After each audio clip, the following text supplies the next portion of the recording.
Pero para hablar de este tema tenemos a una destacada economista amiga, una persona muy joven, creo que todavía no tiene 22 años, y que yo la conocí siendo diputado hace unos años atrás, que ella era descollante. Y hoy es una figura realmente de La Nación Más y del diario, donde escribe exquisitas columnas sobre el tema de economía. Hola Camila Tolayán, te saluda Jorge Enríquez y María Luján Batallán. Hola Jorge, ¿cómo les va? Muchísimas gracias ¿Qué por la tal, invitación. Camila? Pequeña corrección, 24, ya llegué a los 24. Claro, porque Jorge se cree que los años pasan para él nada más, pero pasan para Claro, todos, ¿viste? A mí sí, sí, también sí. siempre me da menos edad, me achica, es un caballero, ¿viste? Bueno, mejor, Sí. mejor, mejor. El No, otro pero a tu día edad. estaba justamente en el programa y me mataron con que tenía 30 y dije, no, pará, eso es No, demasiada no, diferencia. no lo permitas. Camila No, ¿sabés lo que pasa? es muy joven. Es muy joven. Y lo que pasa es que yo cuando te conocí fue allá en el 18-19, cuando se Tal cual, debatía por sí, primera ley, 17, la sí, ley del 18, en el aborto. 18, Y tal cual, para sí, sí. 18 tenías 20, entonces pensé que estabas atrasada. No, lo que pasa es que a lo mejor te dan un poco de más edad, porque para dar el perfil en televisión, yo veo que te adoptás una actitud y una billutería y un look de alguien que parecería que tuviera más edad, lo cual está bueno porque, viste, me parece que cuando uno quiere darle más realce a lo que uno dice, por ahí, vos sabés que acá te estigmatizan de dos lados, si sos muy joven o si sos muy viejo en esta sociedad, de las dos puntas te estigmatizan, entonces es bueno esto. Lo Tal que, cual, tal cual. pero te digo que la verdad que vos ya, perdóname que esto va al aire, ¿vos ya te recibiste de abogada o de politóloga?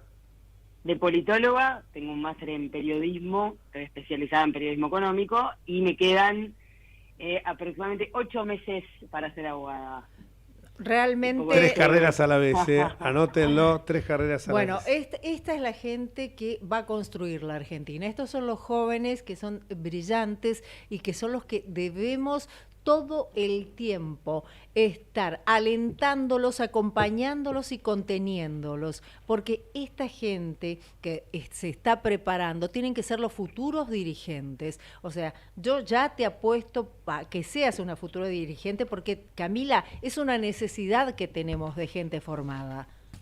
No, muchísimas gracias a los dos, y coincido en que ojalá nuestra generación venga a renovar muchas de las cosas que hoy nos hacen daño como país. La verdad es que yo veo mucha gente joven, yo no estoy en la política, pero veo mucha gente joven con muchas ganas y con una mirada distinta sobre el futuro. Así que espero que rinda sus frutos en las próximas décadas, en realidad.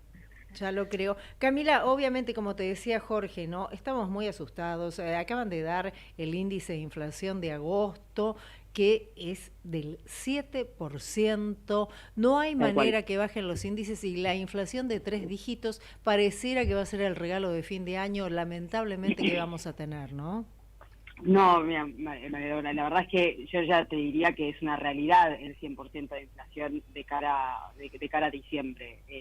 No hay economista que te diga, por ahí a muchos, no estoy diciendo que les dé miedo, pero es una especie de estigma que tenemos con los 3 dígitos. Sin embargo, ya hasta el gobierno está absolutamente convencido de que este año se va a cerrar con 3 dígitos de inflación, superando el 100%.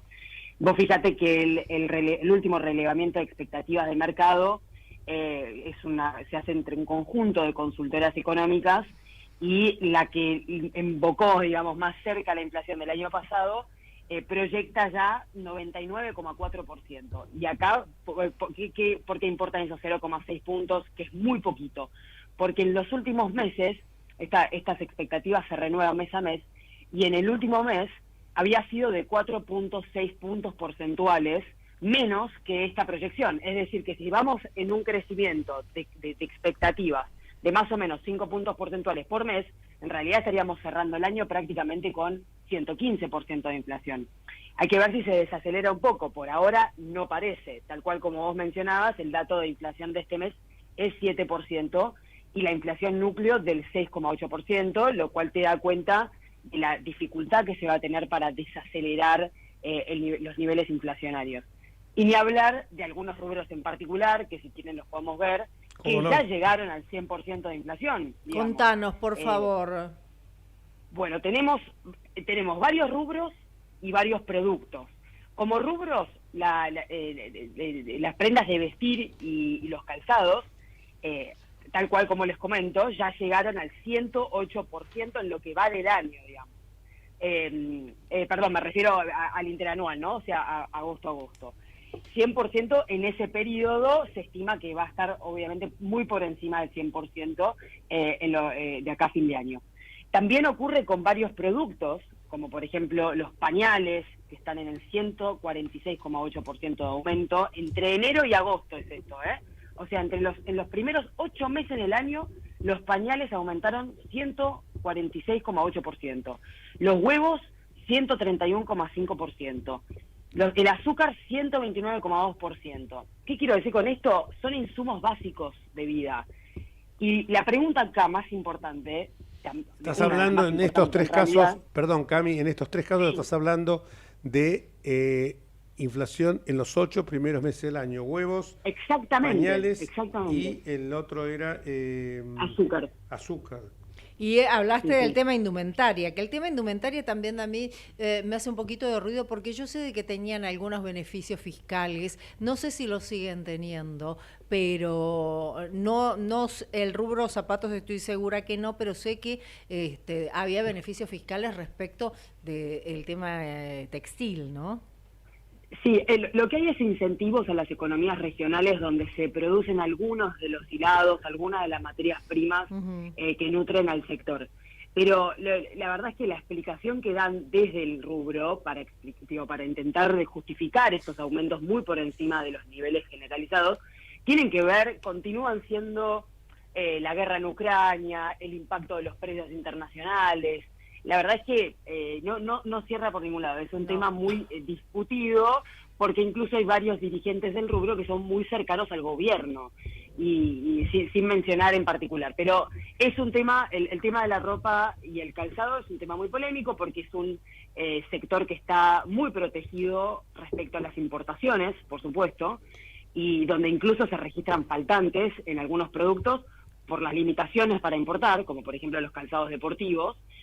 Así que es uno de los temas de mayor puja, digamos, porque por un lado es un sector con incentivos en la producción, protegido en la industria y el que más aumenta. Es decir, cuál sería exactamente el beneficio del sistema actual, ¿no? Claro. Si no termina generando beneficios para el consumidor más que para las empresas, ¿no? Que es como un poco la línea discursiva del gobierno. Ahora, Camila, vos, por ejemplo, podés no comprarte ropa, podés decir, sigo usando la misma remera agujereada que del año pasado, pero lo que no podés hacer de ninguna manera es dejar de comer. O los chicos no pueden dejar de usar los pañales, y los pañales, hablemos no solamente de los chicos, los abuelos que van necesitando pañales. Entonces, no, por supuesto. Esta es una realidad, y esto te digo porque sé que se vive mucho en los geriátricos también el tema, porque no hay manera de que les puedan incluir los pañales a quienes porque, o sea, a veces no se sabe el alcance, uno dice pañales, bueno, decís los chicos, no se sabe el alcance que puede llegar a tener el aumento de una sola cosa, ¿no? No, tal cual, por supuesto, y como les mencionaba con estos casos, el de pañales, huevo y azúcar, son insumos absolutamente básicos para la vida, ¿no? Entonces, claramente esto lo que indica es, frente a obviamente los salarios también, que hay una caída del poder adquisitivo. Ha habido una caída del poder adquisitivo, particularmente estos últimos 8 meses, muy importante, y va a ser un problema grave para el gobierno porque no están restringidos por dos lados, ¿no?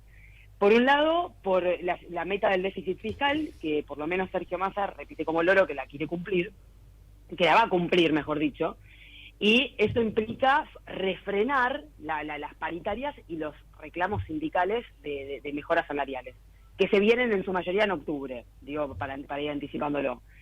Entonces, lo más probable es que los salarios queden por debajo de la inflación, porque si fueran a empatar o quedar por encima, como igualmente va a pasar en algunos sectores como judiciales, por ejemplo, bueno, en todo caso el gobierno puede justificarlo de esa manera o salir de esta situación de tensión de esa manera, pero la realidad es que no va a ocurrir, ni hablar de los informales, ¿no? Ni siquiera estoy hablando de los informales, de los monotributistas, que su caso ya es totalmente, los jubilados, totalmente perjudicial frente a la inflación. Pero aún los registrados, los formales registrados, van a tener una pérdida de poder adquisitivo muy alto. Y ya vemos cómo, a pesar de trabajar, el trabajo no te garantiza estar por encima de la línea de flotación de la pobreza. Seguro. Y eso es una de las cosas más preocupantes, ¿no? Hoy también queríamos referirnos al resultado de la gira de Sergio Massa en Estados Unidos, que se comportó realmente como si hubiera sido un jefe de Estado.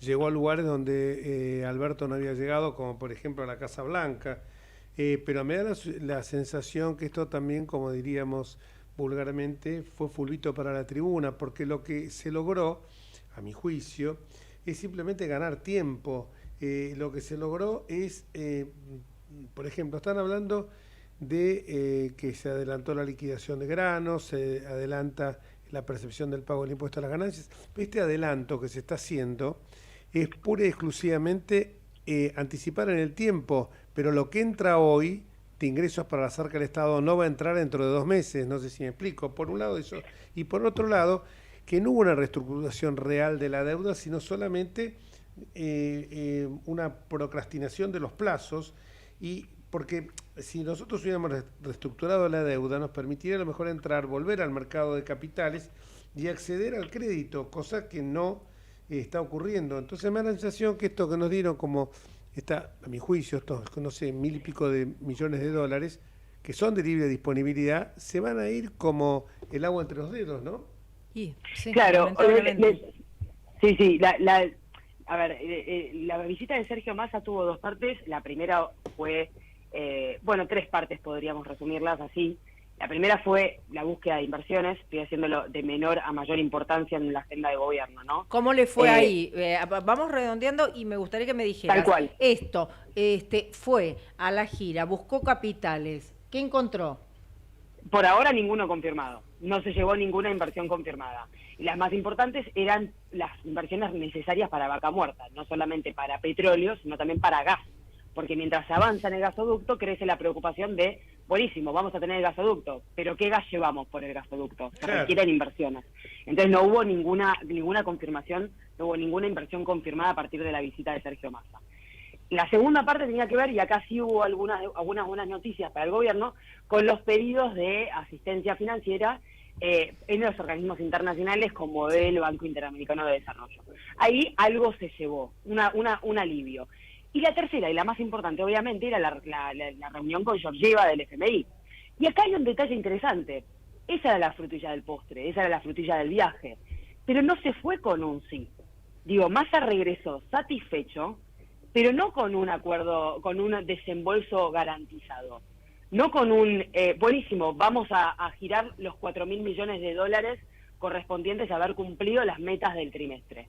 Y eso lo dejó, para algunos fue un golpe bastante fuerte, porque no se esperaba, digamos, que el FMI anuncie que la aprobación iba a estar, entrecomillado, en los próximos días. Se estimó que iba a volver con esa novedad, una gran noticia para el gobierno, ¿no? Porque es un alivio para las reservas. Claro. El pedido de asistencia, perdóname que vuelva sobre el segundo punto, el pedido de asistencia financiera, ¿por qué decís que fue una buena noticia? Porque de alguna manera lo que necesitaba Massa era traer algunos dólares, obviamente por la situación de las reservas y la situación de emergencia ya en muchos rubros de la industria, y eso lo logró, por lo menos llevarse algunos dólares en ese sentido lo logró. Después podemos discutir si eso es bueno o malo, si deberían seguir tomando préstamos o no, ¿verdad? Claro. Pero en definitiva, el anuncio de volví con dólares porque en mí confían, es una buena noticia para él porque le da cierto aire e incluso chapa de que lo validaron internacionalmente a él como ministro de Economía.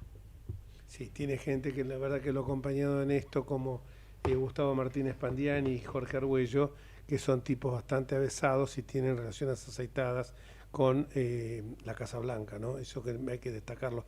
¿Y cuántos dólares, esos dólares que tipificaste como algunos, en cuántos son los 1.200 famosos? Destrabó un préstamo por 1.200 millones de dólares con el Banco Interamericano de Desarrollo y 900 millones con el Banco Mundial.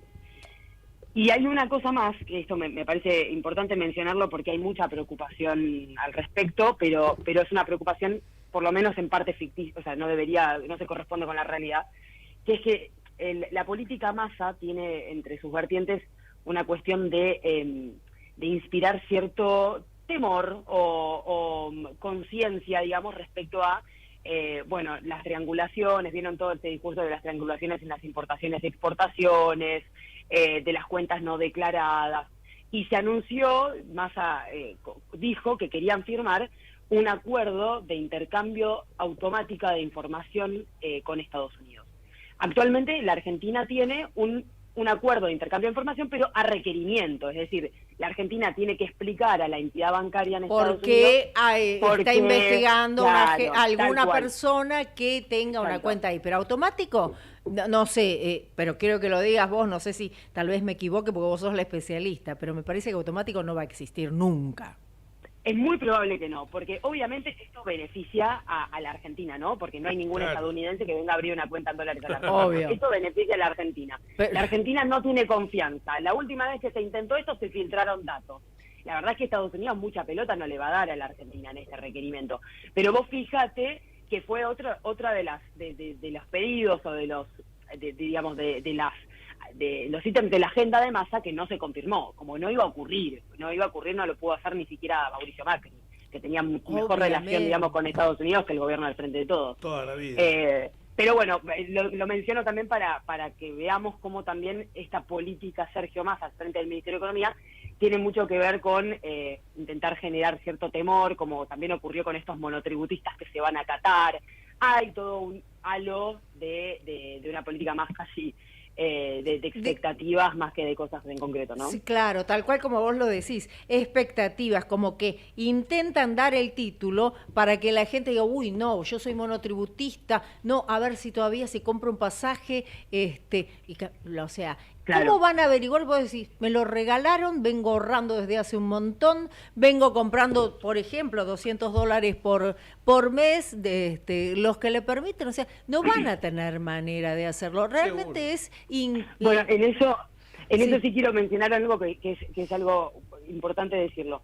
Los bancos y los exchanges locales, es decir, las plataformas, las famosas billeteras virtuales, estos desarrollos que estamos viendo en los últimos 5 a 10 años, son agentes de información. Es decir, ellos sí tienen que proveer información a la AFIP, y la AFIP puede cruzar esa información para hacer determinaciones de bases presuntas. Perdón que me metan algo técnico, pero esto es algo que los tributaristas lo alertan bastante. Es decir, estamos en una economía con altísima presión impositiva, donde es querer tapar el sol con la mano o ignorar la realidad, pensar que los argentinos no buscan la manera de escapar lo más posible a todas las limitaciones que impone la macroeconomía argentina.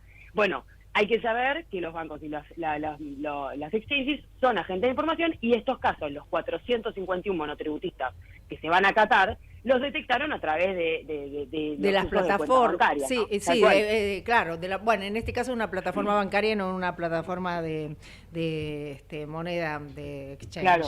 Así Igual, que, bueno. no les quiero sacar más tiempo, pero quiero No, por favor. con esto, ¿no?